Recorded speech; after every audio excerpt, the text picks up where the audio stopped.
సిరిపూర్ ప్రజలారా అందరికీ నమస్కారం. ఈరోజు సిరిపూర్ నియోజకవర్గంలో వైద్య వ్యవస్థ అనేది చాలా కునరిల్లిపోతున్నది. దానికి ఉదాహరణ రీసెంట్లీ సిరిపూర్ మండలంలో ప్రభుత్వ ఆసుపత్రిలో ఒక పేషెంట్ వెళ్ళడం జరిగింది. ఆ పేషెంట్కి తలకు గాయాలైనాయి. ఆ పర్సన్ ఎవరో నేను ఇక్కడ మాట్లాడదలుచుకుంటున్నాను. కానీ గాయాలైతే హాస్పిటల్కి వెళ్ళినప్పుడు తలకు బలమైన గాయాలు అయినాయి కాబట్టి ఇక్కడ మేము స్కాన్ చేయలేము, ఎక్స్రే కూడా అందుబాటులో లేని పరిస్థితి ఉన్నది.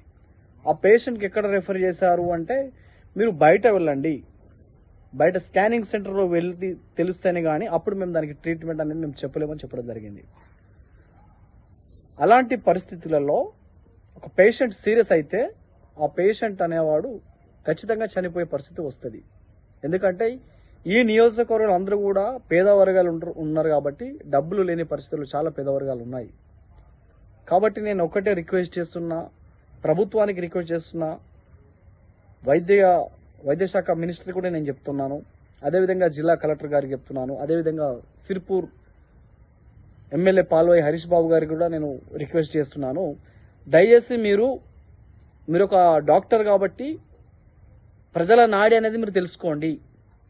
ఈ నియోజకవర్గంలో ప్రతి మండలానికి 7 మండలాల్లో ప్రభుత్వ ఆసుపత్రులు ఉన్నాయి. ప్రతి మండలానికి ఒక సిటీ స్కాన్ ఒకటి, రెండోది అవసరమైన చోట ఎక్స్రేలు కూడా పెడితే బాగుంటుంది. దానివల్ల వచ్చే పేషెంట్లకు మరి ఆరోగ్య విషయంలో మెరుగైన వైద్యం అందించే పరిస్థితి వస్తుంది. డబ్బులు లేని వాళ్ళు స్కానింగ్ చేయాలంటే, బయట వెళ్ళాలంటే ఎక్కువ డబ్బులు పెట్టాల్సి వస్తుంది. దయచేసి మీరు ఆలోచన చేయండి. వైద్య రంగం అనేది, మీరు ఒక డాక్టర్ కాబట్టి నియోజకవర్గంలో వైద్యం అనేది ఇంకా చాలా బాగా జరగాలి కనీసం. కానీ ఇలాంటి పరిస్థితులు ఉన్నాయి, ఎక్విప్మెంట్స్ లేవు, సరైన ఎక్విప్మెంట్స్. అండ్ గైనకాలజిస్ట్ కూడా ప్రతి హాస్పిటల్లో ఉండాలి. మీరు రిక్వెస్ట్ చేయండి, అసెంబ్లీలో దీని మీద చర్చ చేయండి, మీరు మాట్లాడండి. అదేవిధంగా అనేక చోట్ల హాస్పిటల్లో కొన్ని ఎక్విప్మెంట్స్ లేవు, దయచేసి దాన్ని మీరు సందర్శించండి.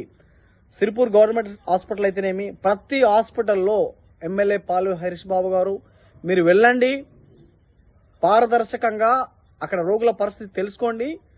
అక్కడ ఏమైనా అవసరం ఏదైతే ఉన్నాయో, అవసరం ఏమేం కావాలో అవన్నీ నోట్ చేసుకొని దాని మీద మీరు పూర్తి బాధ్యత వహించి స్కానింగ్ సెంటర్లు, అది తలకు ఏదైనా దెబ్బలు తగిలినా కానీ అలాంటివన్నీ కూడా మెరుగైనవన్నీ కూడా ప్రతి మండలాల్లో వచ్చే విధంగా మీరు తీసుకురావాల్సిన బాధ్యత మీ పైన ఉన్నది. మీరు స్పందించండి. 7 మండలాల్లో కూడా మీరు తిరగండి, ప్రతి గవర్నమెంట్ హాస్పిటల్కి వెళ్ళండి. ఎందుకంటే సీజనల్ వ్యాధులు వస్తూ ఉంటాయి. సో దాని మీద మీరు ఫోకస్ చేయాల్సిన అవసరం ఉంది. అదేవిధంగా గిరిజన ప్రాంతాలలో కూడా చాలా మందికి ఈరోజు రోడ్లు లేని పరిస్థితి ఉన్నది. రోడ్లు లేని పరిస్థితి ఉంది అనంటే మీరు అనుకోవచ్చు, జాతీయ రహదారులు నేను తీసుకొస్తున్నా కదా, అప్పటిదాకా మీరు వెయిట్ చేయండి అంటే అప్పటిదాకా ప్రాణాలు పోయే పరిస్థితి వస్తుంది. కాబట్టి ఇప్పుడు ఏదైతే రోడ్లు గుంతలు పడి ఉన్నాయో తాత్కాలికంగా మీరు మరమ్మతులు చేయండి, లేదంటే పూర్తి శాశ్వత పరిష్కారం చేయండి. అంతే తప్ప గాని నిమ్మకు నీరెత్తున్నట్టుగా మీరు వ్యవహరించకండి. దయచేసి మీరు గ్రామాలకు రండి. రోడ్ల పరిస్థితి బాగలేదు. ఆదివాసీ గ్రామాలలో ఎవరికైనా డెలివరీ కేసులు అయితే బ్రిడ్జులు లేక చనిపోయే పరిస్థితి వస్తుంది. కాబట్టి మీరు దయచేసి ఆలోచన చేసి, చీలపల్లి ఆదివాసీ గ్రామాలలో ఆ బ్రిడ్జులు లేవు, మీరు స్పందించండి. మీరు గ్రామాలలో వాళ్ళు వెళ్ళండి, మీరు వెళ్ళట్లేదు. ఆదివాసీ గ్రామాలను మీరు పట్టించుకోండి దయచేసి ఎమ్మెల్యే గారు. కాబట్టి వైద్య రంగాన్ని మీరు బాగు చేయండి, లేకపోతే ఇంకా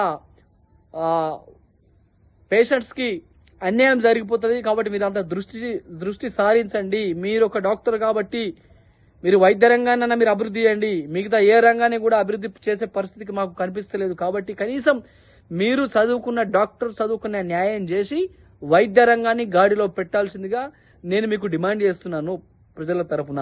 జై భీమ్.